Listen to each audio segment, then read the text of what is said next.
வச்சு வீட்டில் மதியம் என்ன சாப்பாடு பார்த்துலாம் வாங்க. வீடியோக்குள்ளே போகலாம். சூடான சாதம், கத்திரிக்காய் கொண்டக்கடலை காரக்குழம்பு, மதுரை எங்கள் ஊர் மதுரை ஸ்டைலில் செம்ம டக்கராக வச்சுருக்கேன்.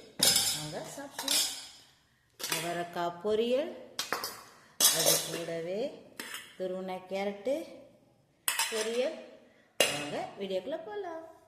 சூடான சாதம், கொண்டக்கடலை காரக்குழம்பு பார்க்கலாமா? வாங்க வீடியோக்குள்ளே போகலாம். சூடான சாதத்தில் கொண்டக்கடலை சாதமும் பாருங்கள் அப்படியே பூவாக வெந்துருச்சு. அப்படி காலி இப்படிக்கா சாப்பிடும்போது துருவின